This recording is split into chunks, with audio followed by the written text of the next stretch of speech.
A ver, ¿cómo se llama? Bueno, está Ezequiel, que va a ser el moderador de esta charla, y Juan Martínez, que va a ser el presentador. Le pido a todos que muteen el micrófono, así no hay interferencias en la charla. Ezequiel. Bueno, muchas gracias, bienvenidos, bienvenidas a esta charla del Centro Día. Y hoy tenemos el gusto de escuchar a Juan Luis Martírez. Él es doctor en Historia por la Universidad Nacional del Centro de la Provincia de Buenos Aires, la UNICEN, e investigador adjunto del CONICET, con sede de trabajo en el Instituto de Historia Argentina y Americana, doctor Emilio Ravignani. Se especializó, entre otros temas, en historia económica y agraria rioplatense en los siglos XVIII y XIX, relacionados principalmente sus temas con los niveles de vida, la producción agraria, la desigualdad en el mundo rural, la historia de precios también.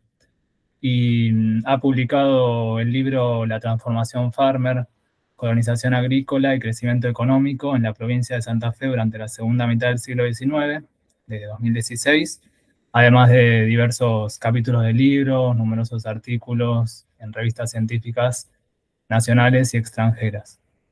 Y bueno, hoy nos va a presentar esta conferencia que se titula Tres empresarios colonizadores germanos en Santa Fe, segunda mitad del siglo XIX.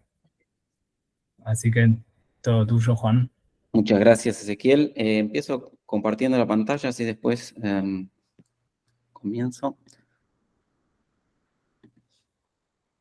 A ver si se ve bien.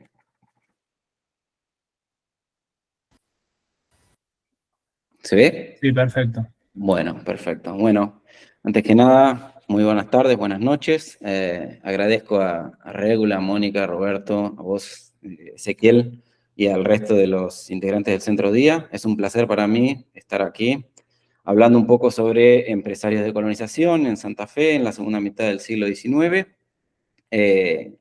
Y antes de comenzar voy a hacer dos advertencias. Bueno, la primera tiene que ver con que no voy a hacer un recorrido biográfico de estos tres personajes, sino que sobre todo voy a tratar aspectos ligados a sus estrategias empresariales y sobre todo para tratar de entender un poco mejor qué fue la colonización agrícola, cómo se formaron esas colonias y cómo fue la lógica, ¿no?, empresarial y las estrategias que estos actores desarrollaron en un proceso que obviamente transformó radicalmente la estructura productiva, social, santafesina de la segunda mitad del siglo XIX, y que obviamente también tuvo sus particularidades, y el caso santafesino es extremadamente interesante para estudiar la gran expansión agraria argentina de finales del XIX y inicios del XX.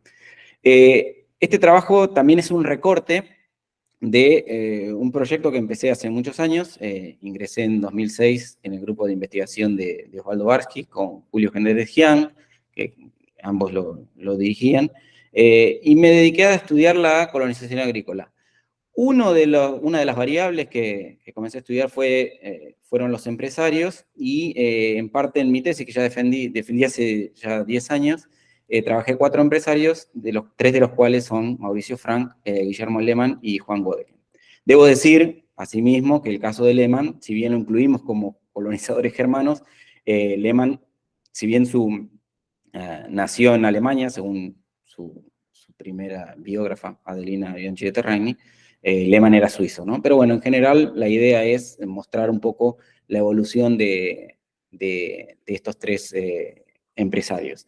Entonces, dentro de la exposición la voy a organizar de la siguiente manera. La primera es, bueno, ¿cuál es el disparador de esta charla? Primero es trazar un recorrido sobre la operatoria comercial de estas tres personas, y tratar de entender mejor qué era colonizar, qué era instalar una colonia, hacer una subdivisión, instalar colonos, y cuál es la lógica del negocio. Porque a priori se podría pensar, y en general se ha pensado, que era un negocio fácil, que era simplemente comprar la tierra barata y venderla, subdividirla, instalar los colonos y venderla a varias veces su precio, pero obviamente esto no fue así desde ya, y estos tres casos nos van a mostrar cómo fueron las dificultades, las ventajas, etcétera, y al mismo tiempo también que colonizar no era lo mismo, no fue lo mismo en la década del 60 y en la de 70 que hacia finales de siglo. Es decir, si bien es todo, hay que entender el proceso como un todo, obviamente hubo cambios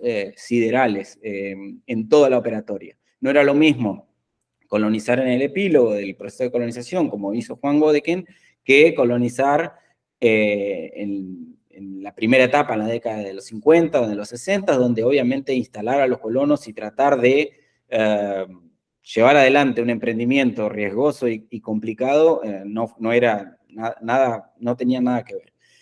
Bueno, entonces, habiendo planteado este primer interrogante, que es el disparador de la charla, es decir, bueno, cómo se formaron las colonias, luego voy a hacer un primer, digamos, pantallazo para ponerlos en contexto, qué fue la colonización agrícola en Santa Fe, por qué es importante estudiarla y por qué es relevante para entender la historia económica y social de la Argentina del siglo XIX. Santa Fe fue algo así como, digamos, la Cenicienta de las Pampas, o el ave fénix, porque para mediados del siglo XIX era una de las provincias más aquejadas por la crisis económica, sobre todo por la destrucción de las guerras posrevolucionarias, y para fines del siglo XIX, es decir, 40 años después, Santa Fe se había posicionado como el principal nicho cerealero de la Argentina, y había desarrollado una sociedad totalmente distinta a la que existía en las Pampas, mucho más igualitaria y mucho más, ¿cómo decirlo?, mucho más dinámica que la que se desarrolló en otros espacios. Es decir, el proceso de colonización agrícola fue un ejemplo de reconversión productiva extremadamente interesante, no solamente en términos económicos, sino también sociales. Y entonces, para entender todo ese proceso, una vez que voy a hacer un pequeño recorrido sobre cómo fue la evolución, luego de ello voy a adentrarme en estos tres casos, de Mauricio Frank, de Guillermo Lehmann y de Juan Godeken. Debo aclarar también que la elección de estos casos no fue casual, sino se basó principalmente no solo por la dimensión que tuvieron, pero sí, sobre todo, por la disponibilidad de fuentes, ¿no? Y cómo traté de hacer el abordaje metodológico a partir de lo que había. Trabajé básicamente con protocolos notariales para ver la dinámica en el mercado inmobiliario y en algunos casos también con los fondos de la propia empresa colonizadora, como en el caso de Guillermo Lehmann. Obviamente me hubiera encantado poder hablar de otros empresarios que fueron igual o más importantes, pero obviamente más allá de poder lograr hacer un trazado biográfico, la idea de esta charla es más que nada tratar de entender la lógica del negocio y obviamente la disponibilidad de fuentes no me lo permitió hacer. Entonces, ¿por qué elegí estos casos? Bueno, porque reflejan un poco las distintas etapas que recorrió el proceso de colonización. El caso de Frank, porque es un ejemplo del surgimiento de esas primeras colonias satélite de las colonias primigenias, fundadas en los 50, y que fue, digamos, un reflejo de un boom colonizador de mediados de los 60 que se cortó muy, muy fuerte con la crisis del 73, y que en general fracasaron en términos económicos, no productivos. Entonces es interesante para ver primero, el caso de Frank es muy interesante para entender cuál fue la lógica puntual de ese periodo. El caso de Lehmann es tal vez el más interesante, primero porque tuvo un altísimo perfil público en todo ese proceso, y al mismo tiempo porque, digamos, fue, no quiero exagerar, pero casi como el pionero de la primera expansión. Fue el que logró la primera expansión hacia el oeste de manera, ¿cómo decirlo?, factible, logró hacer factible ir hacia el oeste, hacer el primer avance, y fue el que puso, sus colonias fueron las que mostraron que el departamento castellano, que fue para 1890-95 uno de los principales nichos trigueros, era propio y era posible colonizar y extenderse cada vez más hacia el oeste. Entonces, las colonias de Lehmann fueron un poco el ejemplo de cómo la rueda empezó a girar, y de un proceso que se expande ahí en los 80, pero que obviamente madura y crece exponencialmente en los 90. Y el caso de Godeken también es interesante porque es colonizar con el proceso ya funcionando. Y ahí hay otra lógica de colonización, hay otra lógica de formación de colonias y donde obviamente el acceso a la tierra es totalmente distinto. Entonces lo que vamos a ver acá con el recorrido de los tres es que si bien están en el marco de un mismo proceso, hay diferencias sustanciales en todos, ¿no? Entonces, bueno, un poco esa es la lógica de la exposición. Vayamos un poco a resumir lo que fue el proceso de colonización agrícola. Para los que no conocen, la colonización agrícola se establece, la colonización agrícola implicó la instalación en colonias, en pequeños lotes de tierra de familias inmigrantes, sobre todo europeas. En los 50, luego de la caída de Rosas, hay varios proyectos que se llevan a cabo. No son una novedad, porque obviamente en los años 20, durante la experiencia rivadaviana, había habido algunos casos, sobre todo en la colonia Montegrande con escoceses, que fracasó, y al mismo tiempo había distintos, es decir, la colonización estaba en boga a nivel mundial o a nivel global. Había distintos ejemplos de colonización en Australia, en Estados Unidos, en Brasil sobre todo. Había también una lógica de expansión y de instalación, de una necesidad de instalación de colonos o de inmigrantes en distintos espacios, sobre todo también en colonias de los imperios europeos, y al mismo tiempo también había una circulación de saberes muy importante. En el contexto en el que se instalan esas colonias en Santa Fe, las primeras, 1856, 57, 58, esas primeras colonias que se instalan en el periodo de la Confederación, están insertas en un modelo global también, un modelo global, y los desarrolladores, pongamos a Aarón Castellanos, pero sobre todo a la empresa colonizadora de Beck y Herzog o a Carlos Beck, conocen al detalle toda esa bibliografía y entienden la lógica del negocio, ¿no? Estas primeras colonias, las primeras 3 colonias de Santa Fe se instalan entonces a mediados de los 50 con resultados malos en términos financieros. En general quiebran, pero se mantienen, no logran dispersarse, que fue el primer problema que existió, sobre todo en los años 20. La colonización era un panorama o un emprendimiento extremadamente difícil, no solamente porque era riesgoso para el momento, riesgoso en términos financieros, hay una economía, digamos, con una tasa de interés altísima, es decir, era arriesgar mucho capital en un contexto donde el costo del dinero era caro, sino también por el costo de oportunidad, es decir, ¿por qué no funciona la colonización en Buenos Aires? Bueno, porque evidentemente hay una actividad todavía desarrollándose que es mucho más rentable o que tiene un mayor costo de oportunidad.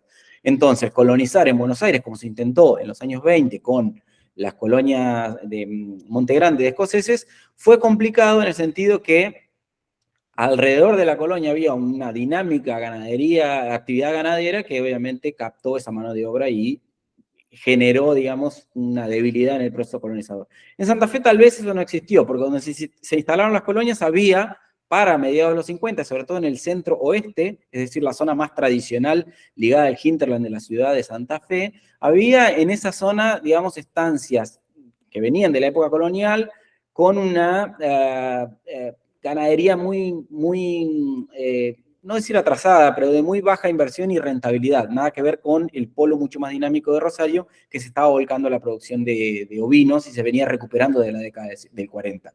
En cambio, en la década del 50, donde se instalaron las colonias, digamos, no había una actividad que pudiera competirle, por así decirlo. Ese fue uno de los motivos que generó que las colonias, pese a todos esos obstáculos, no se hayan dispersado. Esas primeras colonias, fundadas entonces a mediados de los 50, para mediados de los 60, es decir, una década después, habían generado un cierto crecimiento y tal vez no corrían riesgo de dispersarse, pero sí no habían logrado resultados financieros importantes. De hecho, la más importante, que fue San Carlos en ese momento en términos productivos, terminó siendo, digamos, la empresa de Beck y Herzog que la instaló, terminó siendo liquidada y las tierras traspasadas a una nueva sociedad en liquidación. Es decir, y por otro lado, la Colonia Esperanza, fundada por Aarón Castellanos, también había tenido, digamos, un rompimiento de contrato entre el gobierno provincial y Aarón Castellanos. Más allá de eso, las colonias instaladas en la década del 50 abrieron un nuevo panorama productivo y generaron algunos cambios que son importantes tanto en términos cuanti como cualitativos. Obviamente, estas colonias tardaron 20 años, tal vez, en terminar de madurar y empezar a expandirse, y para los 80 y 90, ese proceso en general terminó madurando y terminó generando que Santa Fe se convirtiera en 1895 en, por lejos, el principal espacio de producción de trigo a nivel nacional. Y de haber pasado sobre todo de tener controlado un territorio extremadamente limitado en 1850 a tener, digamos, más de 1 millón de hectáreas de trigo sembrada. Entonces, la colonización agrícola en general trajo varios cambios. Primero, un cambio en la ecuación productiva, es decir, instala nichos de producción primero diversificadas, pero con mucho más intensivos, mucho más inversión de capital, en un contexto donde la ecuación factorial implicaba, digamos, mucha tierra y poca gente. En este momento las colonias rompen ese esquema y pasan a generar una productividad muchísimo mayor en la tierra. Entonces, por otro lado, hay una transformación racional del espacio porque estos emprendimientos son planificados, son instalados y empiezan a crecer bajo, digamos, un paraguas, digamos, racional de transformación. Por otro lado, emerge una nueva sociedad agrícola, sobre todo en tierras yermas, o están ocupadas por pueblos indígenas, o también donde hay una economía criolla importante, porque donde se instalaron las primeras colonias agrícolas en la década del 50, había también una economía tradicional criolla de producción extractiva, o de producción de leña, por ejemplo, de carbón, o de ganadería. Esas colonias rompen con eso. Por otro lado, imponen una nueva concepción de derechos de propiedad más ligados a la propiedad, digamos, al criterio positivista, o al criterio que se va a asignar luego que emerja definitivamente el mercado de tierras en la región pampeana en los 70s, 80s. ¿Por qué? Porque las colonias se instalan, se mensuran específicamente, y en general, al menos eso es lo que he estudiado cuando estudié el mercado de tierras, hay traspasos que se hacen con documentos notariales, que es algo totalmente distinto a lo que ocurre en general en ese momento en las pampas, donde hay ocupaciones precarias, hay, digamos, un abanico muy importante de formas de tenencia. En el caso de las colonias, lo que ocurre es que los colonos se instalan y enseguida tienen demarcadas sus tierras, rubrican ante escribano público, ante juez de paz, sus ocupaciones, y venden hay traslación de dominio a partir de documentos. Eso es una cosa totalmente nueva, por lo menos en ese esquema santafesino, donde las traslaciones de dominio por escribano público eran muchísimo más limitadas. Y por otro lado también porque empiezan a generar una transformación tecnológica y el desarrollo de a poco de una receta productiva y tecnológica totalmente novedosa. Primero, durante los años 50 y 60, lo que generan son núcleos de producción mucho más diversificadas, más ligadas tal vez a la bibliografía que circulaba en ese momento, y también a una economía más de base europea, campesina de base europea, es decir, producción diversificada de leche, de lácteos, huevos, maíz, trigo. Hay incluso intentos de criar, por ejemplo, no sé, emprendimientos más raros, como por ejemplo gusanos de seda, etcétera. Y para los 70s, por eso digo que la década del 70 es como un parteaguas, tecnológico sobre todo, para los 70 esto empieza a cambiar, ese perfil más diversificado empieza a orientarse poco a poco hacia un perfil mucho más ligado a lo que se llama especialización cerealera, es decir, producción en cada vez mayor escala, especializada específicamente en trigo o lino. Esas colonias que tal vez en los 50 tenían que ver con 1 o 2 concesiones de 33 hectáreas, pasan a modificarse en los 70, y donde la lógica de la extensividad gana cada vez más espacio, ¿no? Entonces, hay una transformación que tiene que ver con una receta productiva donde se consolida esa agricultura extensiva de secano, sobre todo en los 70, y explota, y digamos, crece exponencialmente en los 80. Como pueden ver, acá está todo el proceso, son como distintas fotos durante todo no sé si ven la flecha o el cursor del mouse, pero acá pueden ver que en el 58 están las primeras 3 colonias primigenias, en el 74, en este periodo hay un crecimiento muy importante entre el 65 y el 73, que tiene que ver con distintos motivos, pero donde hay una primera expansión que en términos productivos es muy dinámica aquí, es decir, colonias ubicadas en las tierras vecinas a las primigenias, y sobre todo aquí, que tienen que ver con las colonias instaladas a la vera del ferrocarril central argentino que unió a mediados de los 60, a fines de los 60, perdón, Córdoba con Rosario, pero en esta parte generó 3 o 4 importantes colonias, además de la colonia Candelaria, formada por Carlos Casado de la Lizal. Después hay también algunos intentos de colonización hacia el nordeste que en términos productivos no son tan importantes, por lo menos en términos productivos, de producción de cereales, sí tal vez de producción de, más ganadera, pero acá como pueden ver, para el 70, la década del 70 es muy difícil en términos financieros, para la década del 70 tal vez no había habido un crecimiento muy importante, tal vez en términos cuantitativos, pero sí en términos quali. Y esos términos quali van a ser los que van a, digamos, terminar de explicar el gran auge de la colonización que se da desde el 80 hasta, pongamos, 95, 900. Acá pueden ver cómo la parte gris clara, sombreada, es la gran expansión de la década del 80, y acá en el 95, digamos, pueden ver que del 87 al 95, estas en blanco, son, digamos, también nuevas colonias, pero donde está claro acá es que productivamente estas colonias formadas en la primera mitad de los 80 terminan de madurar, ¿no? Entonces, para el 1895, Santa Fe va a tener, para que mostrar, digamos, los resultados de punta a punta. En el 58, Santa Fe tenía 40.000 habitantes y sembraba entre 5 y 10.000 hectáreas de trigo. 10.000 por ser generoso. En el 95 tiene 400.000 habitantes, es decir, decuplicó su población y siembra más de 1,5 millones de hectáreas. De ellas, 1 millón son de trigo. Es decir, Santa Fe se transformó en algo que ni los publicistas más optimistas hubieran pensado. Es decir, el crecimiento económico y la transformación fue radical, fue impresionante.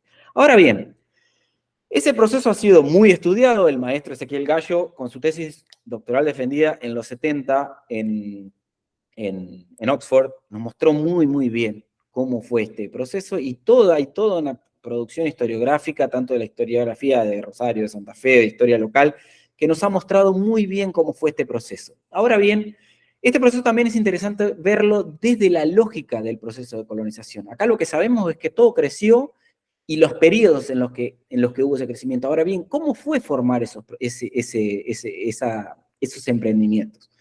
Entonces, para que vean simplemente algunas micromagnitudes que fui calculando, en superficie, en trigo cultivado, trigo cosechado y en capital en maquinarias. Estos son valores, fíjense que el capital en maquinarias está en eje secundario, pero como pueden ver, todo fue creciendo lentamente hasta que desde mediados de los 80 el proceso terminó de madurar, y del 87 al 95 la expansión fue, digamos, exponencial. Esto tiene que ver con toda una maquinaria que fue, un entramado productivo que fue trabajándose durante todo este periodo y que obviamente aprovecha todo el auge, digamos, y la gran transformación que tiene la economía argentina desde los 80 y los 90.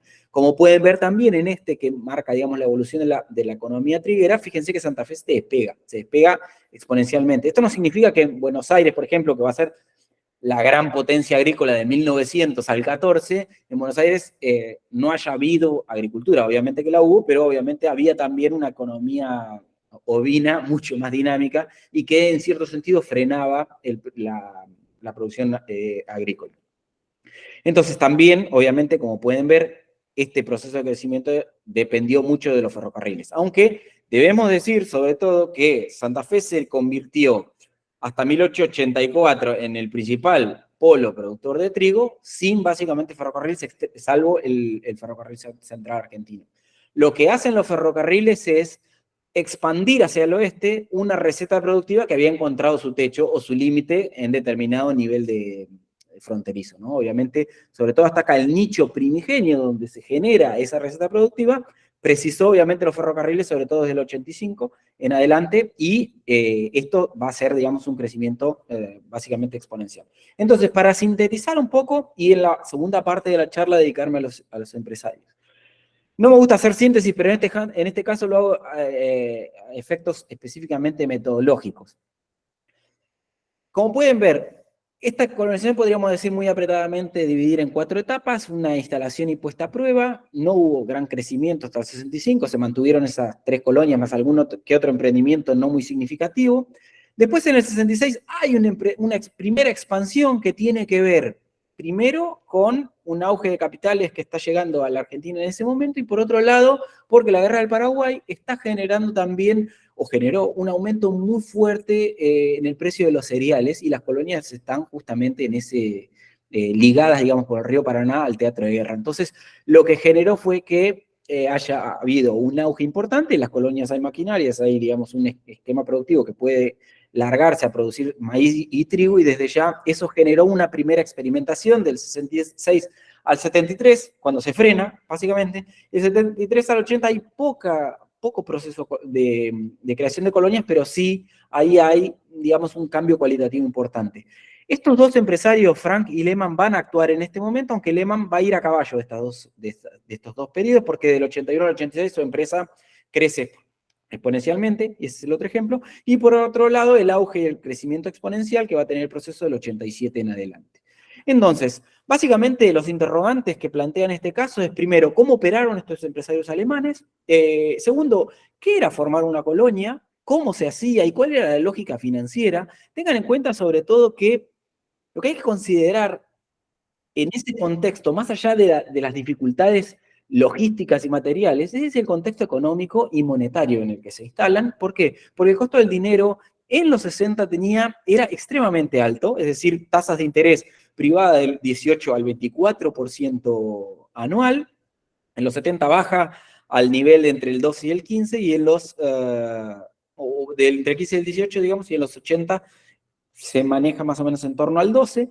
Estamos hablando de un contexto en el que arriesgar capital en emprendimientos raros, por así decirlo, en ese momento, era extremadamente riesgoso. Por eso es importante estudiar en detalle esa lógica empresarial. Y por otro lado también, bueno, ¿era lo mismo colonizar en 1860 que a fines de siglo? Obviamente no. Y por otro lado, ¿qué estrategias desplegar?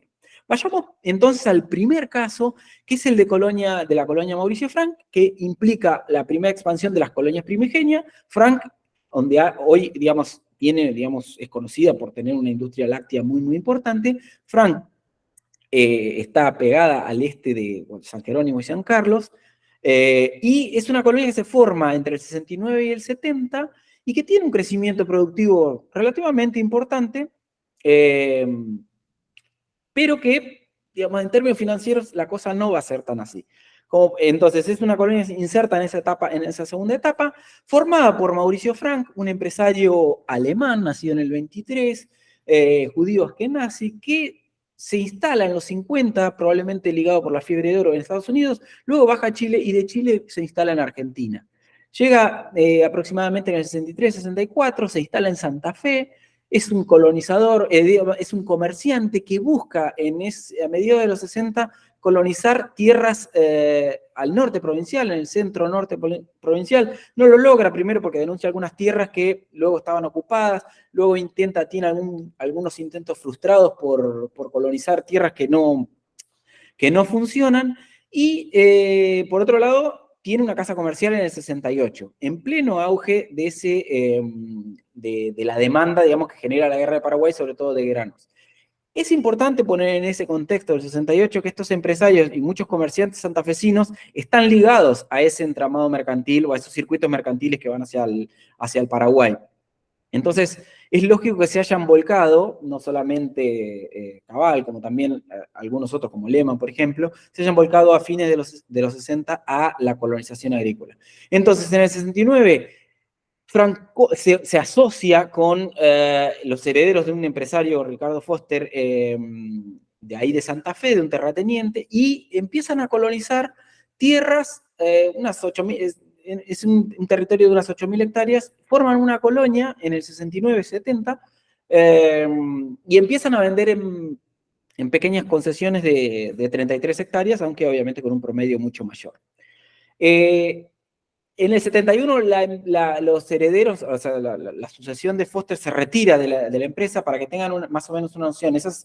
El capital, digamos, societario implicaba 8.100 hectáreas, de las cuales las ponía los herederos de Foster, pero Frank ponía en dinero el equivalente a la mitad de esas hectáreas, 4.050 hectáreas. Aproximadamente 6.000 y pocos pesos fuertes de ese momento. Es decir, una suma para la economía del lugar bastante importante. En el 71, luego de haberse vendido varias concesiones, los herederos se retiran del negocio, y Frank se hace cargo de esa compra de la colonia. En el 72 forma un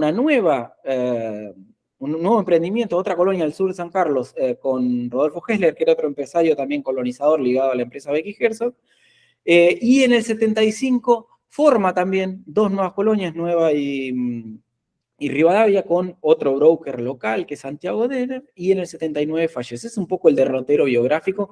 Es un caso bastante conocido, o muy conocido. Hay un trabajo, digamos, el historiador, digamos, más importante que estudió a Mauricio Frank fue Julio del Barco, historiador santafesino, que tiene un trabajo muy, muy interesante sobre Frank, sobre Hessler. Es decir, acá no estoy mostrando nada nuevo sobre lo que se conoce de Frank.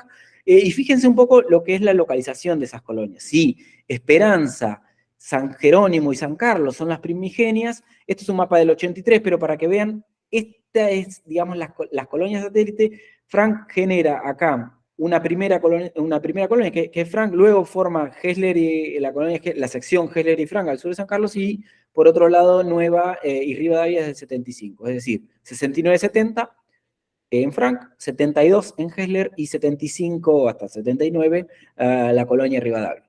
¿Cómo hice yo para estudiar en este caso? Lo que hice fue procesar todas las transacciones en protocolos notariales de Frank, y en ese momento cuando los procesé, lo que había hecho fue captar las ventas iniciales y luego las cartas de pago que se habían protocolizado. Pero luego, unos años después, encontré el expediente sucesorio, y ahí pude ver un poco más el negocio. Bueno, acá resumo un poco cómo había sido la primera venta de Frank, y acá tienen los resultados financieros de la colonia.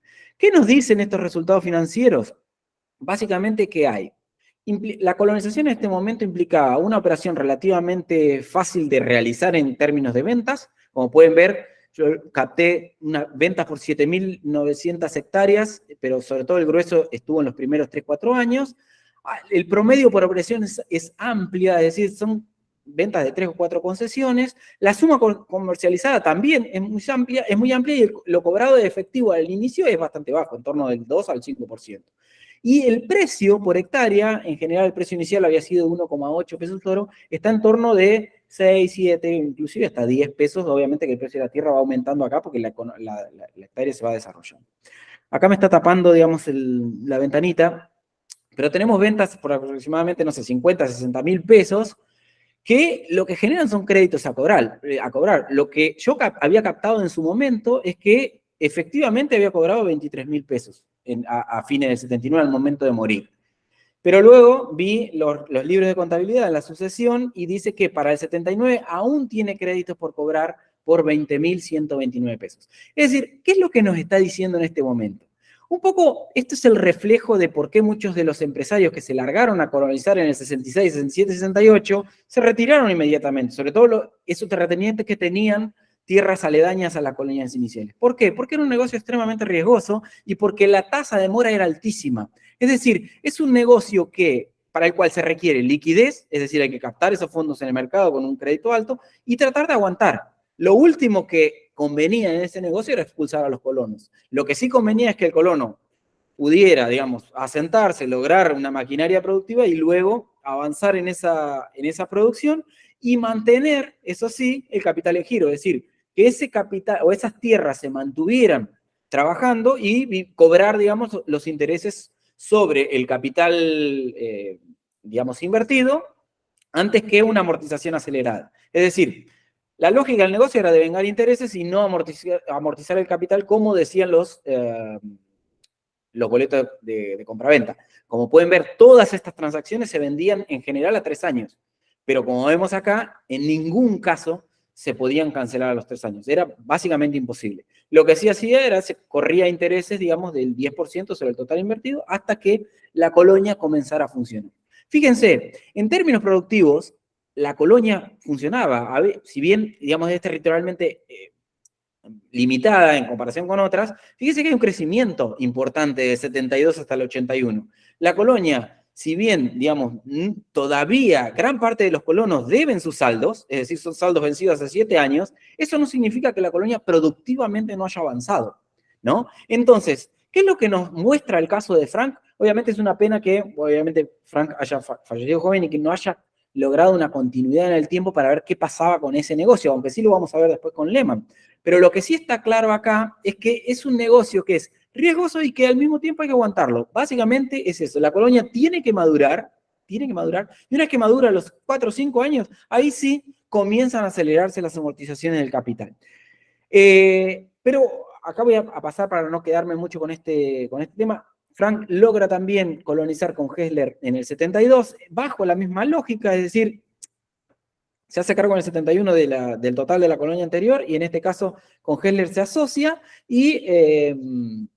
y tiene una lógica similar. Fíjense que el saldo a cobrar también era extremadamente alto en ese momento. Para el 70, si bien las concesiones se vendieron en el 72 por 29.550 pesos, para el 79 hay saldos, digamos, de 20.000 pesos a deber. Esto no significa que acá no lo podemos saber cuántos intereses de vengados hubo en este momento. Eso es imposible saberlo. Lo que sí sabemos es los saldos que todavía se deben por cumplir. Entonces, hay un negocio que tiene que ver con mantener ese capital en giro y vivir, digamos, y, digamos, aprovechar los intereses, obviamente siempre manteniendo la liquidez, y por otro lado, debe haber negocios secundarios ligados a la comercialización del trigo o al arbitraje, que obviamente tal vez no los conocemos. Acá puse un ejemplo de trigo que sale de la colonia Frank por el puerto de Santo Tomé para el 78-79, y donde Denner, que es uno de los brokers de Frank, es el operador. Como pueden ver acá, también hay un arbitraje interesante. Es un negocio que probablemente es comercial e inmobiliario al mismo tiempo.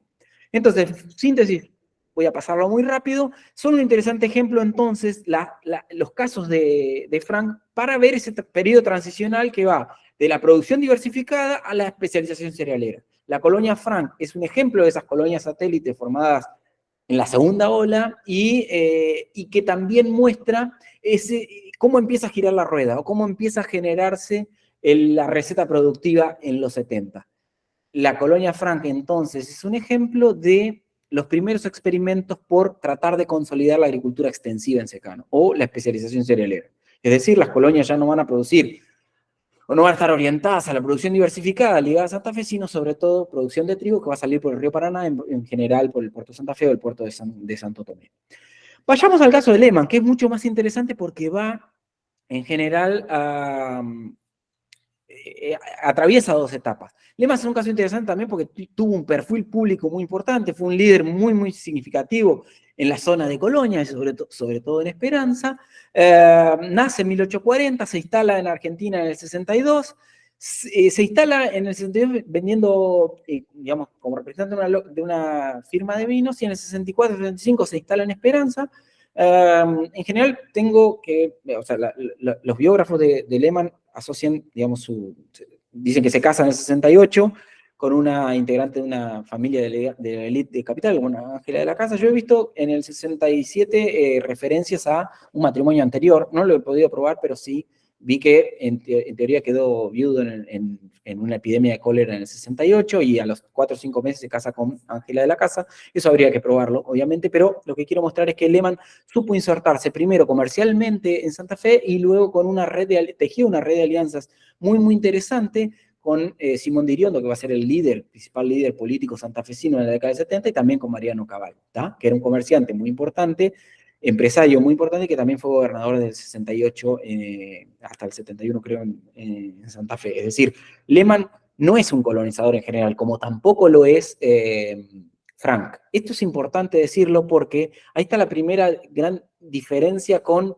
los casos primigenios, como Carlos Beck. Carlos Beck era un colonizador nato en el sentido de que conocía al detalle vino a instalar una colonia siendo colonizador, en general, conociendo todo el negocio. Lo que hace Lehman, o lo que hicieron Frank, fue instalarse como comerciantes y luego captar el negocio, entenderlo, estudiarlo, especializarse, profesionalizarse, y obviamente terminaron siendo, y sobre todo Lehman, digamos, un engranaje fundamental en el proceso de colonización santafesino. Él empieza, y acá es interesante porque el inicio de Lehman en el negocio se da comprando un negocio fallido, que es la colonia Cabur, que es una colonia formada en el 67 al norte de Esperanza. Un negocio fallido porque fue al igual que la sociedad con Frank con Foster, es decir, un terrateniente que era Otero, contrata a un broker, Lambruschini, para vender vender tierras. El negocio no funcionó y Otero quiere salir del negocio. Bueno, Lehman entra ahí en el 73. Luego, con Pilar y Nuevo Torino en el 75, hace una primera expansión hacia el oeste, y desde el 80 en adelante se transforma en el principal colonizador del oeste. Entre el 80 y el 86, Lehman va a ser, por cuenta propia o por cuenta de terceros, digamos, uno de los principales formadores de colonias, propias o ajenas. Es decir, forma una empresa colonizadora que digamos, cambia la lógica de colonización de ese momento. De nuevo, Lehmann ha sido muy bien estudiado, desde Adelina Bianchi Terragni, de Marinés Vincenti, Gallo, hay miles de trabajos que lo han estudiado muy bien, no estoy mostrando mucho, sino simplemente lo que quiero mostrar acá es un poco un análisis de la contabilidad de Lehmann. Esta primera etapa, entonces, se larga a comprar en Cavour. Fíjense lo que es la ingeniería. La colonia Cavour se vende como la de Frank muy rápido, pero lo único que genera son créditos a cobrar. Es decir, de los 33.000 pesos que se protocolizan, en 3 o 4 años, para 1873 solo se había cobrado un tercio, y el resto eran créditos a cobrar que vaya uno a saber cuándo podían ser. Obviamente los tiempos de inversión de Otero eran distintos y lo que hace es vender sus créditos a cobrar y los lotes que habían quedado por vender a Lehmann por 10.000 pesos en efectivo. Es decir, vende aproximadamente 24.000 pesos en activos, en créditos o en tierras parceladas, por 10.000 pesos. Lehmann accede a un crédito del Banco Argentino en ese momento para comprar. Ese fue el primer avance que lo hace en el 73, ¿no? Y es una primera entrada. ¿Por qué Lehmann lo hace? Bueno, primero porque conocía muy bien, era comerciante, y al mismo tiempo porque había sido juez de paz y de 73 a 74 arrienda una escribanía. Es decir, conoce al detalle la información y funcionamiento del mercado inmobiliario. Ahí yo creo que hay una estrategia muy, muy interesante de Lehmann de captar dónde puede haber un negocio. Y la segunda etapa va a ser desde el 75, creando estas dos colonias, que son el primer corrimiento hacia el oeste.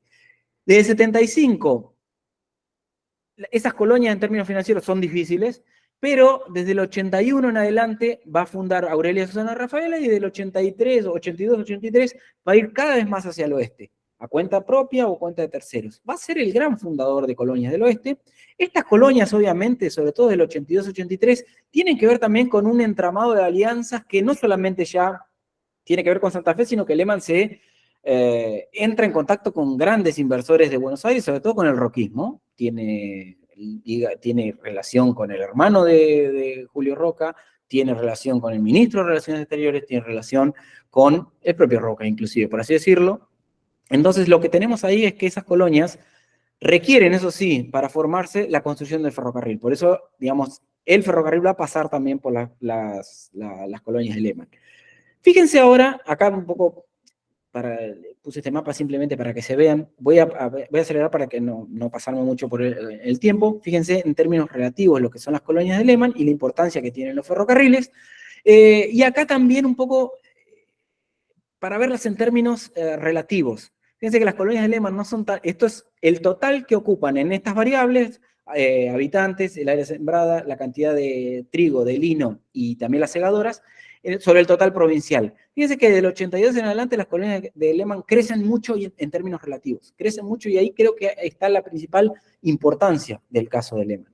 Ahora, los resultados financieros siguen siendo los mismos. Es decir, son nuevas colonias, pero tienen los mismos viejos problemas. Los mismos problemas que había encontrado Frank en su momento. Es decir, lo que se genera son acumulación de intereses, y si bien todos los boletos de compraventa se hacen a 3 años, no se logran cobrar, no se logra amortizar esa deuda en los 3 años, ¿no? Sino que se generan son intereses acumulados. Fíjense un poco acá, todas estas colonias fundadas, Pilar de Nuevo Torino, en el 75, 76, 77, que tendrían que estar totalmente canceladas en el 79, la progresión de los pagos es ínfima, y maduran en el 81, 82, 83. Y acá se ve mucho mejor. Cada línea son parcelas vendidas en el 75, el 76, 77, 78. Como pueden ver, en los primeros 5 años las colonias mantienen el 100% de la deuda. Ahora, cuando comienzan a madurar, la amortización empieza a acelerarse cada vez más y la deuda empieza a caer. Fíjense, esto es muy interesante para ver cómo es la lógica del negocio. No cualquiera puede entrar ahí, y quien quiera o quien piense que es un simple negocio inmobiliario donde se instalan los colonos, se venden las tierras y enseguida se cobran, bueno, está equivocado, al menos a la luz de la evidencia que podemos ver acá. Esto, al menos en esta primera etapa, sobre todo en los 80, pero bueno, acá puse un aviso sobre la morosidad sobre el problema de la morosidad y cómo Lehmann tiene una política de tolerancia. ¿No?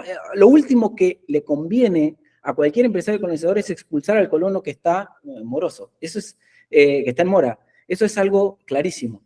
Y acá, bueno, un poco el ejemplo el Palacio Lehmann, una casa que había construido en una de las esquinas de Esperanza, y el Palacio en la actualidad, ¿no? Fue demolido gran parte en sí. Y bueno, vayamos, para finalizar, Ezequiel, me extiendo 5 minutos y cierro, el caso de Godeken, que es colonizar en el epílogo, y es una lógica distinta.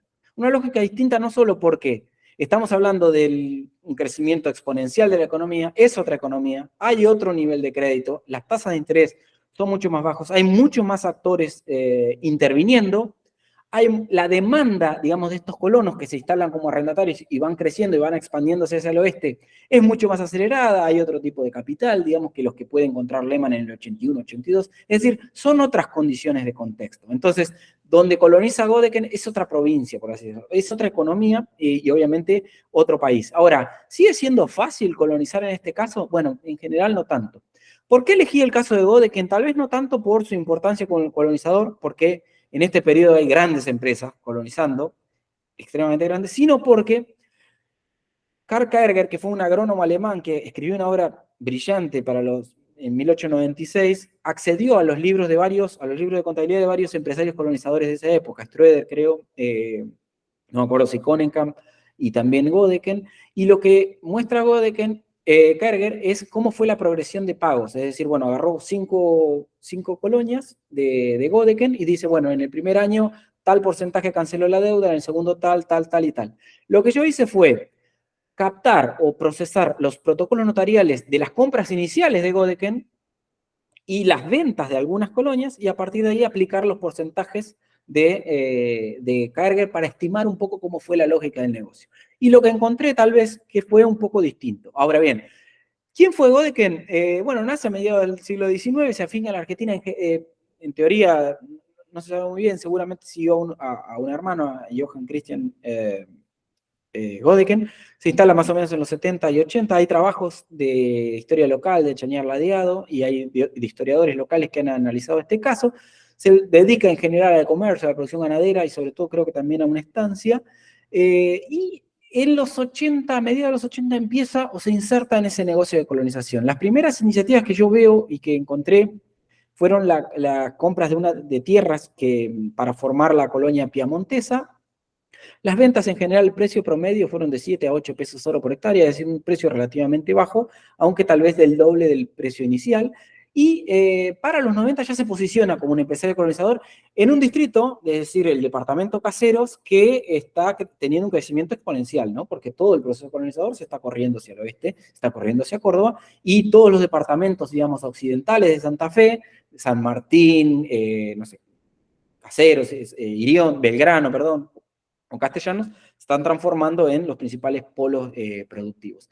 Ahora bien, fíjense, acá un poco es el departamento Caseros, las colonias que funda, acá hay más, pero este es un catastro de 1901, donde localizo, son colonias que están en general en términos bastante cerca en términos geográficos, y puede ver un poco lo que es la colonia piamontesa. Él se larga a formar la colonia piamontesa, que hoy es el pueblo Godeken.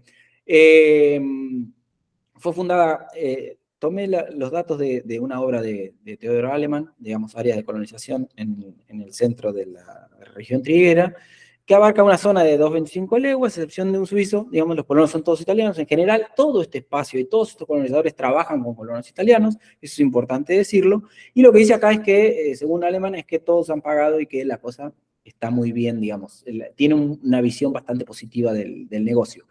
Hay otros, obviamente, esta obra de Fernández es interesante también hace un raconto general, es una obra que hace una publicidad de la empresa, entonces creo que es bastante optimista en general, pero voy a pasar rápido para que vean los números. En general los números son relativamente positivos, a juzgar por lo que nos dice Kaerger, que no creo que nos haya mentido porque miró los libros de contabilidad. En las empresas que capté, estas son los precios, digamos, la compra inicial de las primeras tierras que luego colonizó, salvo la Flor, que pagó un precio bastante alto, por lo menos lo que dice la escritura, son precios en torno de los 3, 4 pesos de oro y vende en general a 7, 8, es decir, duplica el precio. Es distinto a lo que veíamos con Frank, que pagaba, digamos, compró a 1.50 y vendía 6, 7 u 8. En este caso se duplica el precio, pero eso es una cuestión lógica. Estamos en un nuevo contexto y donde ese negocio, la mora ya va a ser mucho más distinta.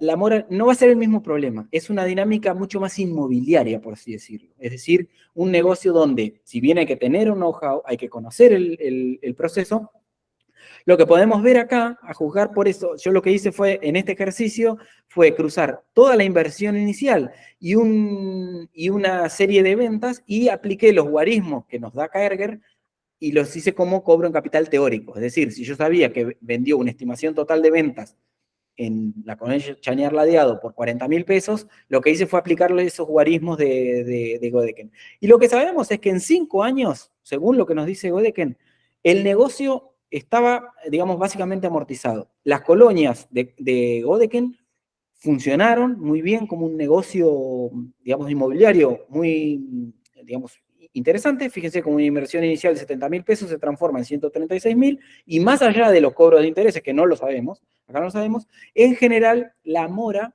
es muy baja. Es decir, para 1896, igual acá Carlitos creo que arranca en el 93, entonces hay cobros que los hizo en el 97, la mora es muy baja.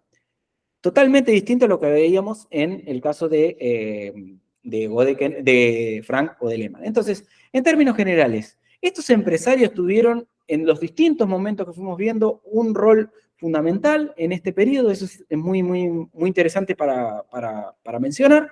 Colonizar no era lo mismo en los 60 que en los 90. En esos 90 aparecen nuevos actores, muchos actores alemanes, sobre todo en Córdoba, en el este cordobés. Acá puso 4, digamos, hay nuevos actores que vienen también desde el comercio, Streder, Brühl, Kennenkamp, pero las bases del negocio de la colonización está claro que no se trata de una simple subdivisión de tierras. Hay una alta toma de riesgo y sobre todo antes de los 90, y que el negocio financiero se basaba básicamente en mantener una política de tolerancia hacia los colonos. Esto es algo que ya mostró Eduardo Míguez en su trabajo sobre la Calco, que hasta los 70, que durante los 70 la formación de esas colonias en el central argentino se mantuvieron gracias a una política de tolerancia que generó Perkins, porque si no, obviamente se habrían terminado dispersando. Bueno, en fin, acá quiero dejar para, en caso que haya preguntas, para abrir una ronda de preguntas o debate. Muchas gracias también por la presentación. Perdón que me pasé por unos 10 minutos, Ezequiel. No, por favor, muchas gracias, Juan Luis, muy interesante. Y bueno, tenemos, sí, como bien dijo, tenemos ahora una media hora de preguntas. Así que si tienen preguntas en el chat, pueden escribirlas y las vamos leyendo. Y también si quieren intervenir con el micrófono, pueden levantar la mano, ya sea física o a través de esta aplicación y los tomamos. Bien, veía que mientras estábamos hablando estaba Mario Ayer levantando la mano. Si podríamos empezar con él.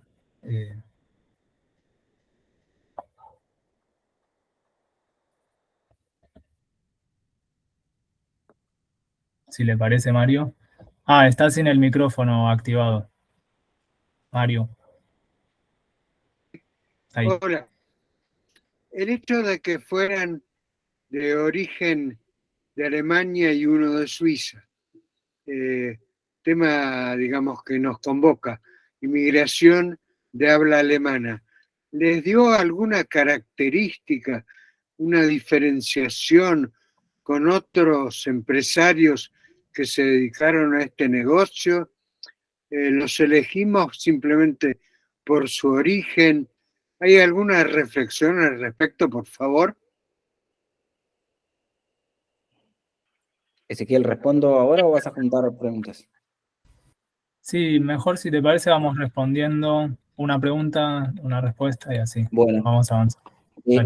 Perfecto. Muchas gracias, Mario, le agradezco su pregunta. Primero, una cuestión metodológica, sí, la elección tuvo que ver más que nada por el acceso, por haber trabajado esos empresarios, pero no encuentro tal vez una lógica diferencial en decir, bueno, estos empresarios alemanes tuvieron una forma de colonizar distinta a la de otros actores. Eso no, en general no lo encuentro. Lo que sí los testimonios de época nos muestran son diferencias en los colonos, ¿no? Kaerger sobre todo lo dicen. En todo caso, en general las obras de época que hablan del análisis del funcionamiento de la economía doméstica de esas colonias muestran que hay hábitos distintos. Los colonos alemanes tienen una forma de producir y los italianos tienen otra. Eso está en todos, desde Kerber, por dar un ejemplo, pero todos los informes consulares, incluso hay un trabajo de Max Weber, del famoso sociólogo alemán, que analiza en el 92 una chacra en Entre Ríos, que habla también de las formas distintas que tienen. Pero no encuentro que, por ejemplo, Lehmann, por haber sido el suizo, haya tenido una lógica distinta. No, para mí tanto Lehmann como Frank son comerciantes que entraron al negocio de la colonización. Ahora sí, Godeken tal vez tiene alguna diferencia en el sentido que habría que estudiarlo más, yo no lo conozco al detalle, pero sí tal vez se enmarca en una serie de inmigrantes como Ströder, que es una empresa muy, muy importante de colonización, en el periodo.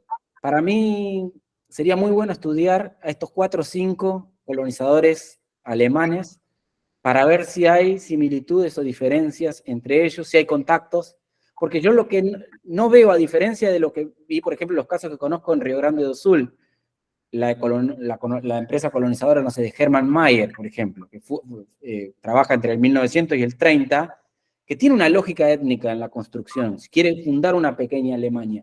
Yo lo que veo acá es que no hay un criterio étnico en la formación, o sea, no buscan colonos alemanes, básicamente. Es un negocio inmobiliario donde no es la colonización del barón Hirsch, por ejemplo.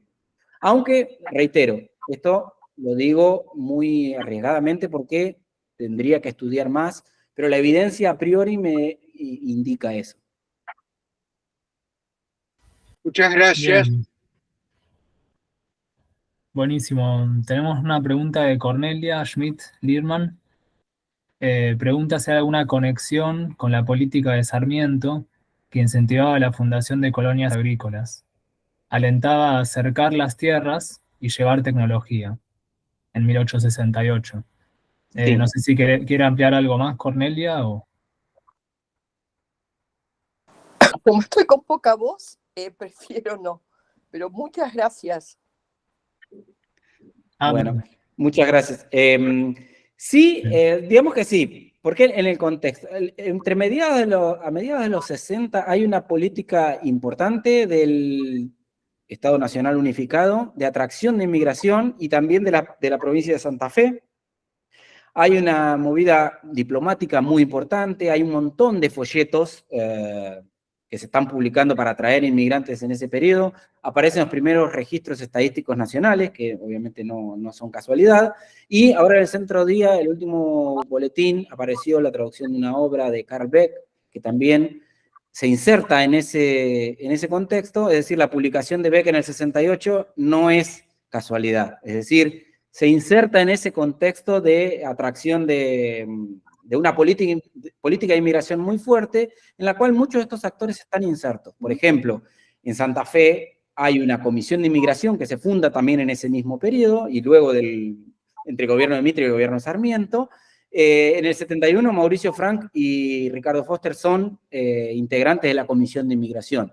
Y yo he procesado, por ejemplo, todos los boletos que le pagó el gobierno de la provincia de Santa Fe a los inmigrantes que llegaban a hotel de inmigrantes entre el 68 y el 69 para llegar hasta Santa Fe. Es decir, eso se enmarca. En general, todos esos colonos se instalan en San Carlos, en Frank, en Las Tunas, en Grutli, en toda esa política de colonias. Por eso digo que la formación de colonias satélite de 66 al 72 tiene que ver con el auge de precios promovido por la Guerra del Paraguay, pero también con otro contexto. Otro contexto, ¿por qué? Porque el mercado de capital está mucho más dinámico.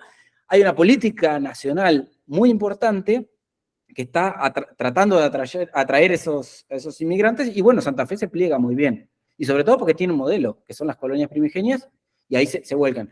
Sabemos, después, que en el 73-74, esa oleada se frenó. Hubo un freno terrible por cuestiones, sobre todo financieras, y por recálculo de inversiones. Muchos de los que se largaron ahí a colonizar, frenaron porque vieron que el negocio no era una cosa simple, y que implica... y otra cosa, que entre el 75 y el 76 los efectos de la crisis del 73 fueron terribles.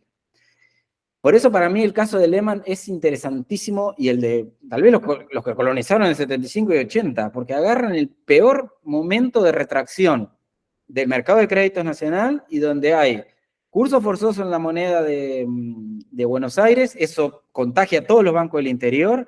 En Santa Fe no hay un peso boliviano dando vuelta, no hay un peso de plata dando vuelta, y es el Banco Provincial de Santa Fe que trata de emitir para mantener el crédito. Entonces es un contexto muy, muy difícil. Por eso los 70 para mí son como el momento para estudiar el proceso de colonización, porque ahí se da todo, se da el quiebre, el parteaguas, ¿no? Tecnológico pero cualitativo. En fin, perdón que me fui un poco por las ramas, pero sí, creo que en términos generales está ligada a la política del Estado, en el nuevo Estado Nacional Unificado post-1862, ¿está? Bien, ya que estamos hablando de la política migratoria, la promoción, aprovecho para hacer una breve pregunta y después continuamos con las otras. Bueno, sé que, como nos decías, tus fuentes fueron protocolos notariales, expedientes sucesorios, registros de catastros, pero ¿sabés si estos empresarios también publicaron en algún momento algún tipo de estos escritos como para promocionar la inmigración o si tuvieron contacto con agentes de inmigración como para promover más y Sí. así también tener mejor negocio? Totalmente. Por un lado, como digo, la inmigración en fines de los 60, inicios de los 70, hay una política muy fuerte, nacional y provincial, eso por un lado. Después hay que tener en cuenta que también hay un crecimiento importante de la propia reproducción natural en esas propias colonias que van generando una primera expansión, pero en los 80 eso se ve mucho más claro. En los 80 lo que tenemos es a Lehman como posicionándose desde inicios de los tempranos 80 como un empresario conocedor muy fuerte y tratando de construir demanda. ¿Cómo? Primero, a través de la atracción de inmigración, pero sobre todo con los vínculos con el roquismo lo llevaron a lograr financiamiento del Estado Nacional. Lehman en 1885 es nombrado encargado de la inmigración de la República Argentina, una cosa así, por decreto de Roca, y lo que busca Lehman ahí es tratar de que todos los colonos que ya están en esas colonias formadas del oeste, desde el 75 en adelante, financien o tengan fondos frescos, baratos, para financiar la traída o la venida de familias de parientes. Por eso creo que Lehman es interesante ahí también. Primero porque obviamente todo el tiempo está tratando de publicando folletines, tiene un diario, en 1878, el Colono del Oeste, está todo el tiempo mostrando, no solamente se encarga de lo que es circulación de saberes, sino también está intentando atraer inmigración, pero, digamos, como el ejemplo más interesante en ese caso es cuando busca, a través de sus contactos en el gobierno nacional, con Ortiz, que era el ministro de Relaciones Exteriores, financiamiento del Banco Nacional para que financien, digamos, la venida de inmigrantes.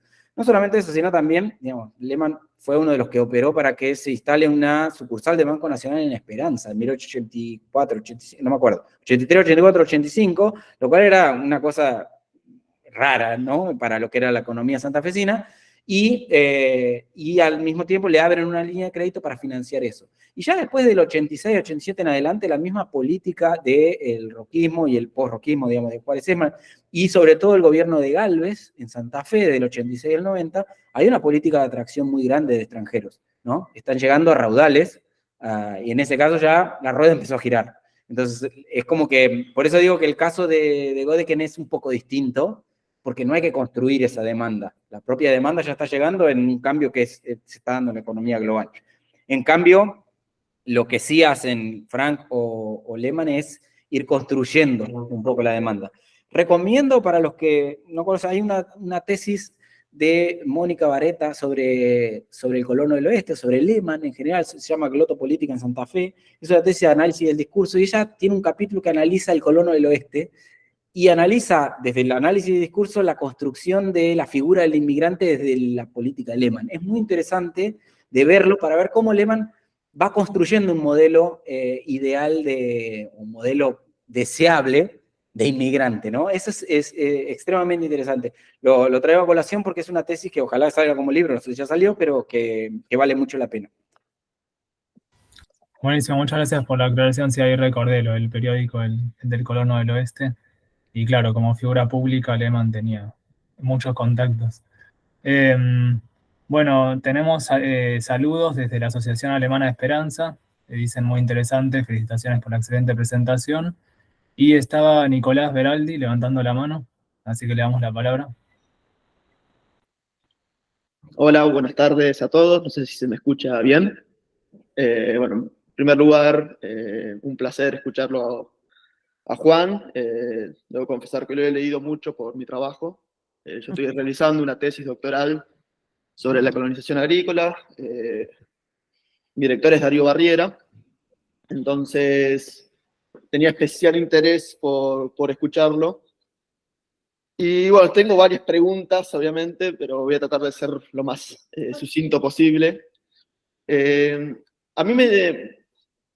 Yo trabajo en la colonización agrícola desde una perspectiva social, de la historia social, no desde la historia económica.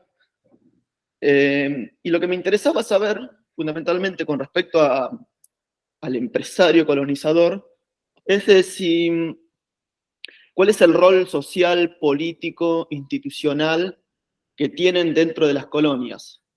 Juan me parece que plantea una distinción muy fuerte entre el primer momento con Castellanos, Beck, y esta segunda oleada de la década de final del 60 y década del 70. Y, o sea, ¿cuál fue la incidencia que tuvieron? Si tuvieron algún tipo de incidencia, por ejemplo, estoy pensando en selección de colonos para que ocupen el rol de jueces de paz.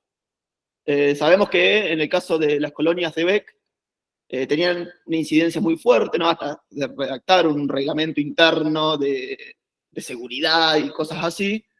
Pero entonces, ahí sí, en estos segundos, ¿se sigue percibiendo eso o simplemente son empresarios que no les interesa tanto esa faceta? Me daría la impresión de que les interesaría un montón, pero yo no la he logrado ver en los documentos. Eso también me ha pasado. Y en segunda cuestión, y con esto sí voy a concluir, es que esas formas distintas de los colonos que surge a partir de la primera pregunta que le hicieron a Juan, que él percibe no tanto en la dinámica de la colonización, sino en la dinámica del propio colono, la diferencia entre si son del norte de Europa, si son de la Europa mediterránea, etcétera, etcétera, que eso era una especie de idea que estaba muy presente en Sarmiento, en Alberdi y en todos los teóricos políticos. Si a finales de la década del 90, o en la década del 90, cuando ya está totalmente consolidado y hay una fuerte impronta italiana, siguen estando vigentes esas consideraciones sobre lo bueno que son los inmigrantes del norte y lo más o menos indeseable que siguen siendo los inmigrantes de la Europa mediterránea. Eso nada más. Muchas gracias. Bueno, muchas gracias, Nicolás, por tus preguntas. Sí, estoy al tanto de... ojalá que, bueno, que puedas avanzar con eso. Y bueno, te agradezco las preguntas. Una cosita antes, agradezco también a los esperancinos ahí. Soy tributario del Museo de la Colonización, de Graciela Russi en su momento me ayudó muchísimo. Así que bueno, un saludo para ellos. Nicolás, sobre la incidencia, sí, diste en el clavo porque... Y ahí creo que también hubo diferencias. Las primeras colonias, bueno, está muy estudiado todo el proceso de lo que es, si bien los extranjeros no participan en política, hay una construcción, una arena política en el municipio o en esas propias colonias. Las colonias nacen con cuerpos municipales por contrato, entonces va a generar obviamente desavenencias. El caso de Lehmann es interesantísimo, no solamente para estudiar la economía, sino también la política, porque Lehmann es un líder político muy enfrentado con otro sector de la colonia, y eso te da la pauta de cómo se van construyendo las estrategias de poder. Entonces, la forma de gobernar que tiene Lehmann en Esperanza probablemente la aplicó no sé, en Pilar, en Nuevo Torino, donde obviamente los jueces de paz son ligados a él, eso seguro. Y eso lo veo muy claro hasta por lo menos 83, en las colonias de Lehmann, que son las que conozco más, todos los jueces de paz o los tenientes jueces, es decir, el entramado institucional que se desarrolla en la campaña, están ligados a él. Graciela Rusi de Esperanza siempre me decía que ella veía que en la construcción municipal, de la construcción del poder municipal que tiene Lehman, se asocia siempre con empresarios italianos, o con comerciantes de ahí, italianos. Nunca le pude captar por qué, pero es una observación interesante, muy, muy interesante. Y sobre todo porque él tiene un enfrentamiento muy, muy fuerte, en la prensa incluso, con otros espacios y también con, después Montenegro, que era representante del gobierno provincial. Entonces, lo que veo, de nuevo, la construcción de colonias, la incidencia de los empresarios para mí hasta los 80 es fuerte en esas colonias que van fundando. Ahora, en los 90, no lo sé, no voy a arriesgarlo, pero yo creo que la formación de colonias en los 90 ahí empieza a cambiar un poco. Cambia primero porque las colonias en general, a veces muchas no tienen pueblo. Las que fundan pueblos hay que ver cómo se forman las comisiones de fomento, que en general aparecen en los años 90, y ahí ya es distinto. Por eso marcaría de nuevo lo que yo veo en la lógica económica, creo que en la lógica política también. Empresarios como Boden no sé si tienen tanta incidencia, aunque habría que estudiarlo, sería un tema interesante. Tanta incidencia como pudo haber tenido, no sé, Carlos Casado en Casilda o Lehman en esas colonias, ¿no? En términos generales. Y después, perdón, eso es la incidencia. Vos me decías, a fines de la década del 90, perdón que me perdí el hilo, la segunda pregunta. Claro, sí, no, la segunda pregunta tenía que ver con que Ya lo recordé. Se hacían sobre los estudiantes. Sí, lo recordé. Mirá, yo lo que veo básicamente es que la colonización desde el 80 en adelante se hace con italianos y piamonteses. Entonces es como que todas estas colonias que estamos viendo acá, por tirar un número así arriesgado, pero el 90% son inmigrantes italianos, o hijos de inmigrantes italianos, básicamente. Y no veo que haya una política de decir que son indeseables. Es decir, lo que está generando esta inmigración es crecimiento económico. Y un crecimiento económico exponencial. Es decir, para los publicistas del proceso es un proceso exitoso. Ahora, que después haya testimonios, es decir, esa diferencia alberdiana de mediados del 19 entre que son más deseables inmigrantes del norte, no la veo acá. Ojo, esto no significa que las políticas de pasajes subsidiados del 86 al 88 no haya habido algún criterio, ahí ya no lo sé, pero por darte un ejemplo, no sé, el principal publicista del proceso, que es Gabriel Carrasco, que escribe todas sus obras entre el 81 y el 95, 96 o el 8. No, yo no veo que haya una crítica hacia eso, ¿no?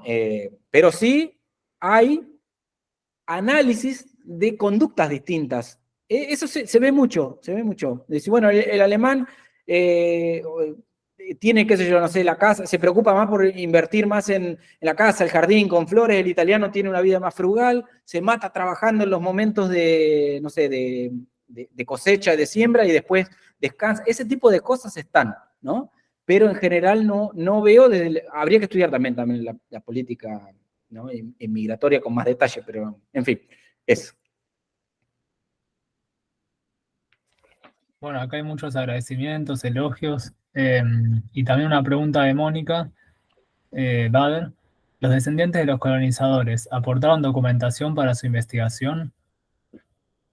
Bueno, ese es otro tema interesante. En el caso de Frank, yo no había encontrado nada. De hecho, me lo puse a estudiar simplemente rastreando o cosechando, por así decirlo, todas las transacciones notariales en Santa Fe, hasta que me encontré con una testamentaria que tenía una riqueza impresionante. De hecho, hay cartas privadas donde habla donde uno ve que, por ejemplo, él le escribe a Hessler, que es otro colonizador, y es espiritista, o sea, le cuenta cómo está muy relacionado con el tema, hablan sobre teóricos espiritistas, habla que estuvo hablando con un espíritu, etc.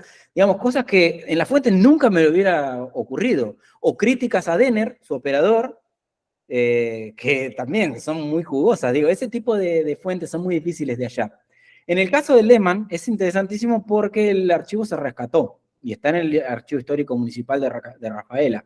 Entonces, por un lado está toda la documentación de la firma colonizadora, y por otro lado porque tuvo un perfil público enorme. Entonces, en todas las fuentes del ¿cómo es? Del Fondo de Gobierno, en el Archivo General de Santa Fe, hay muchísima información, incluso en el Consejo Deliberante de Esperanza, en el Archivo de la Municipalidad de Esperanza. Entonces son casos que son interesantes para estudiar porque tienen mucha densidad de información. Por ejemplo, el caso de Becky Herzog, todo el archivo ahora está disponible online en el archivo de Basilea, entonces es una cosa increíble. El primero que lo había estudiado era Schrödinger en su momento, y después Gori también, que trabajó con parte del archivo Denner, habían tenido, claro, cosas que uno no las ve en las fuentes así nomás, y son cosas extremadamente ricas, pero más allá de eso no he podido lograrlo. El otro día tuve un intercambio con un descendiente de Rodolfo Brull, Mónica está presente, que también dijo, bueno, si se iba a estudiar, si iba a trabajar el caso. Rodolfo Brull fue un caso interesantísimo para estudiar, porque también tiene una lógica similar tal vez a la de Lehmann, o a la de Godeke, no sé, o a la de Frank. Se insertan como comerciantes, tenedores de libros, en ese contexto, y luego se vuelcan al negocio de la colonización. Yo sé que Brull fue una persona importante, pero no tengo fuentes contables, entonces es difícil, más allá de hacer un recorrido biográfico, es difícil decir algo más sobre la lógica de sus colonias, ¿no? Pero bueno, en fin, toda fuente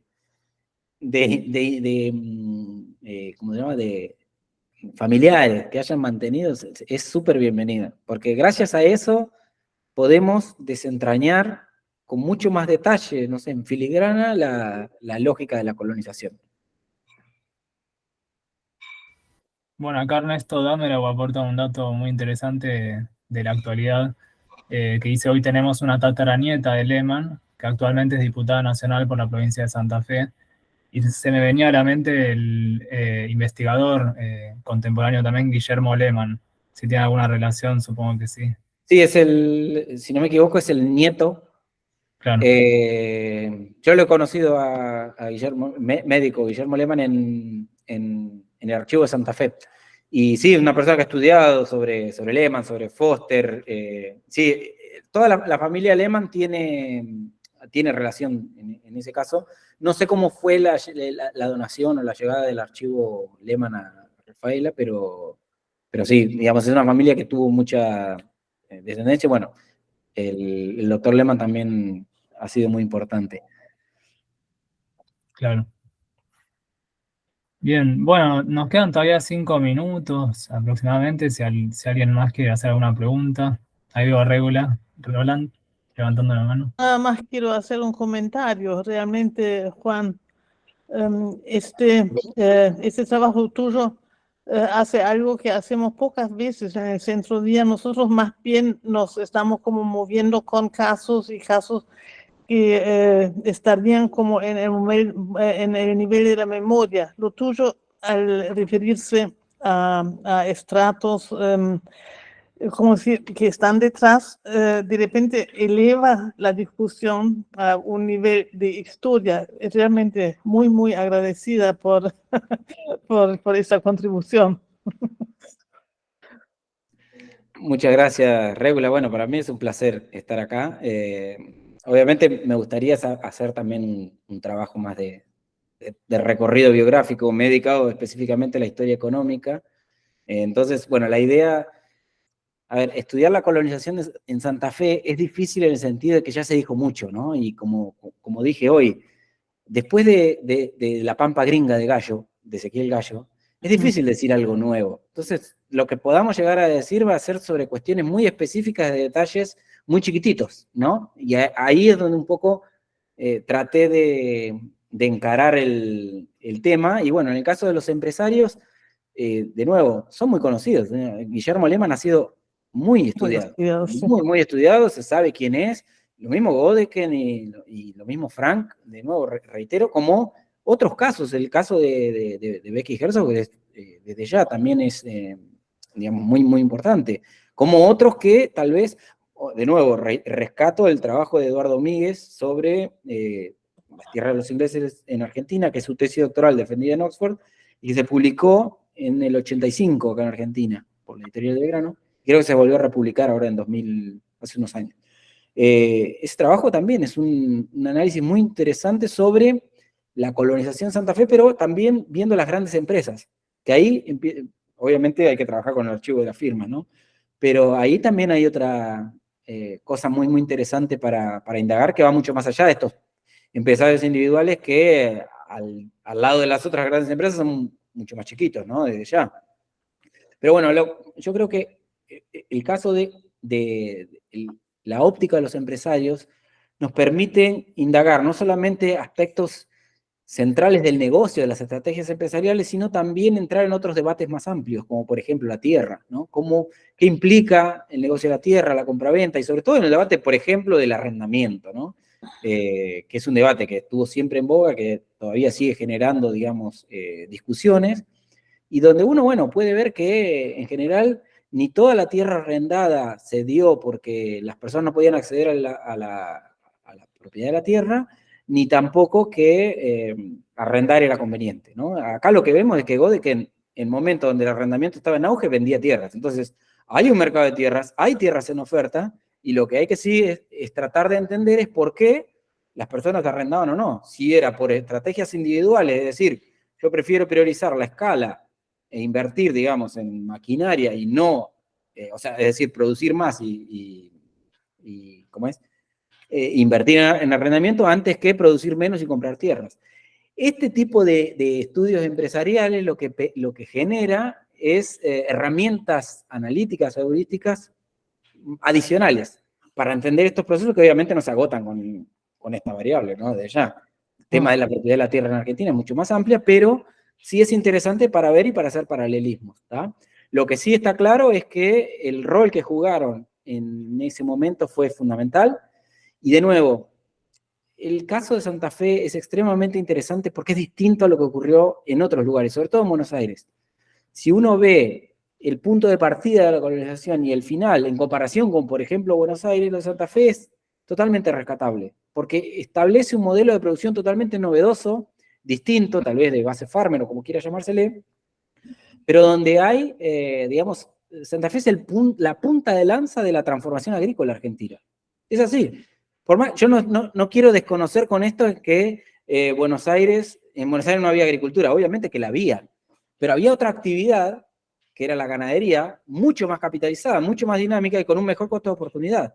Y eso, quiera que no, frenó un poco un desarrollo, una ventaja que sí tuvo Santa Fe durante los 70, que era que no competía tal vez con una ganadería más tradicional y se largaron de lleno a un nicho productivo que lo consolidaron y para fines de siglo la había transformado en el principal polo de producción, y diría uno de los principales, digamos, uno de los principales a nivel mundial. Después Buenos Aires toma esa posta, obviamente, y entre 1898 y 1914 pasa de 2 millones a 6 millones de hectáreas, obviamente. Pero la receta ya estaba consolidada y se hizo en estas colonias.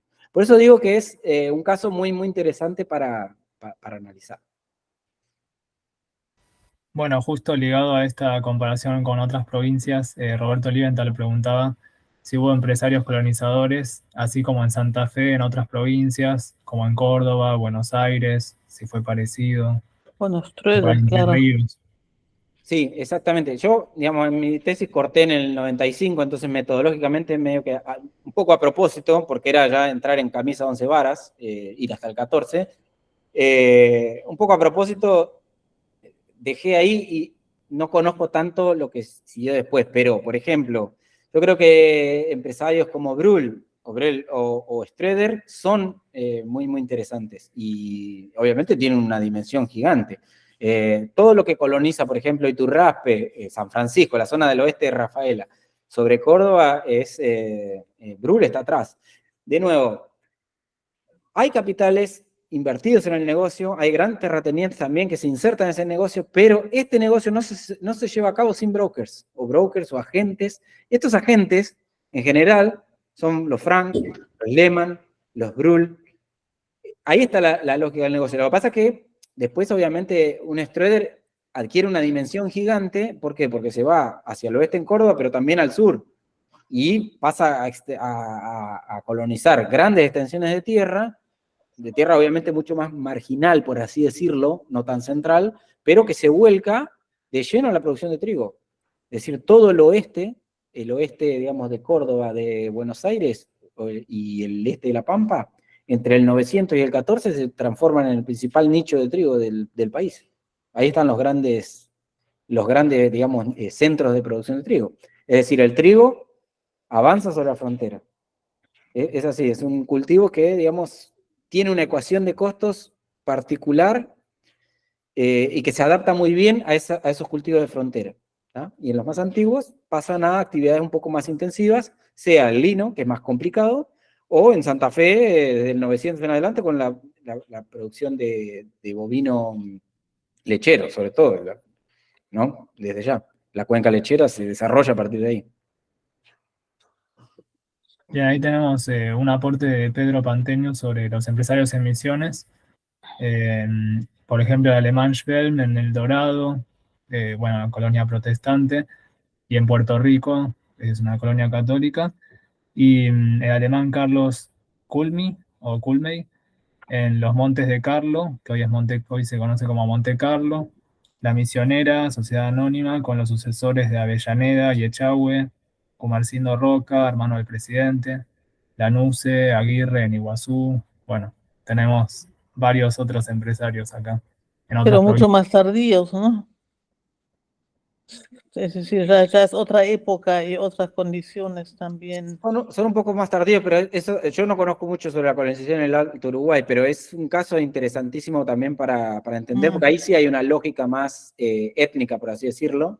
Hay una colonización con un peso de inmigración alemana mucho más fuerte y que está más hermanado, tal vez, capaz que estoy diciendo una cosa que no corresponde, pero está más hermanado con la colonización del Planalto Gaúcho, ¿no? Entonces, ahí ya hay una lógica de producción y una receta tecnológica que es distinta a la de La Pampa. Y obviamente que tal vez el acceso a la tierra sí tenga algunos paralelismos, pues obviamente estamos hablando de grandes compradores, grandes propietarios de tierras, y estos empresarios que dijiste, que obviamente no los conozco, tal vez sean brokers también, sean desarrolladores en grandes extensiones o no, ¿no? Pero es otra, no sé, en su momento yo no me quise meter más arriba por una cuestión de que es otro proceso, es distinto a lo que ocurre en la Pampa. Claro, según entiendo, más de la década del 1920, ¿no? Y ligado a la yerba mate, bueno, por lo menos lo que más escuché de Misiones. Y acá Cristina Mellinger también dice muchas gracias, súper interesante, y pregunta cómo podían tener acceso a tantas hectáreas de tierra para parcelarlos y venderlas, qué acuerdos políticos habrán tenido.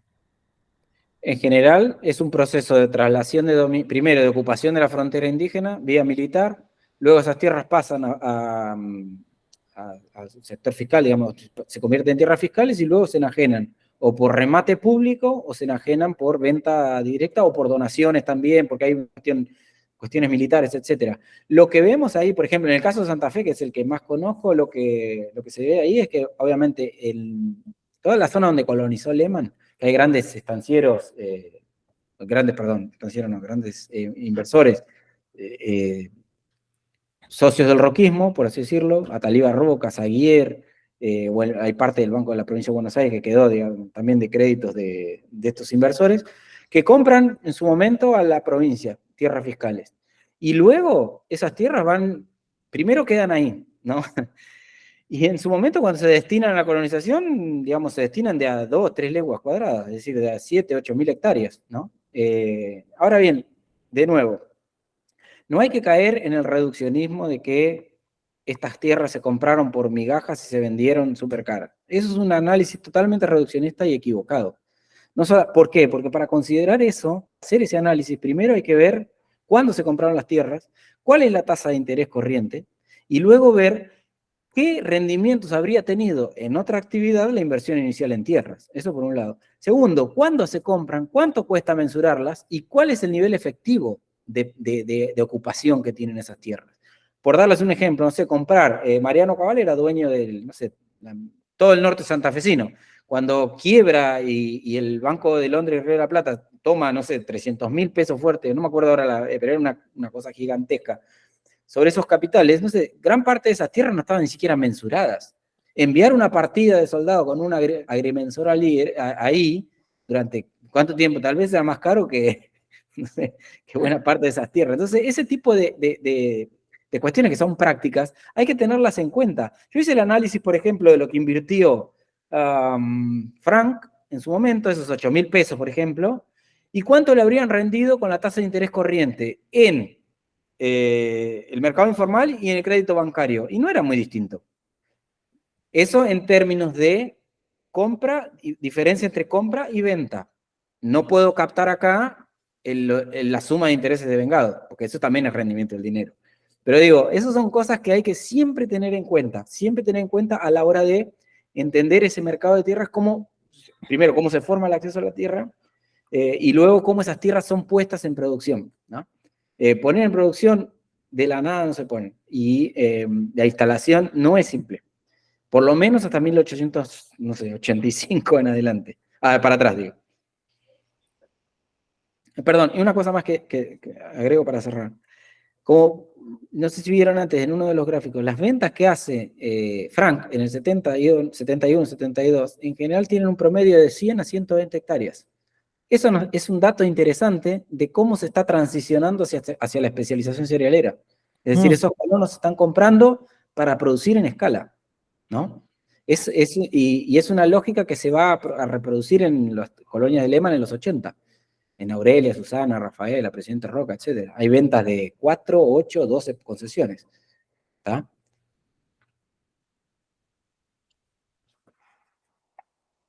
Bien, bueno, si no hay ningún otro comentario o pregunta, No, pues, cerramos y muchas gracias, Juan. Gracias. De verdad, un tema muy interesante que complementa mucho otras charlas del centro sobre trayectorias de colonización, quizás desde otros actores, desde agentes de migración, desde colonos y ahora también la visión de los empresarios, y sumado a esta visión más de fondo estructural de la provincia de Santa Fe como más de la sociedad y la economía, ¿no? Así que muy, muy buenos aportes. Muy interesante. El gusto es mío, les agradezco muchísimo. Fue un placer estar acá y bueno, nada, espero que haya sido útil. Muchas gracias. Muchas gracias. Bueno, Gracias. muchas gracias. Muchas gracias. Muchas gracias. Hasta pronto. Bueno, gracias. Nicolás,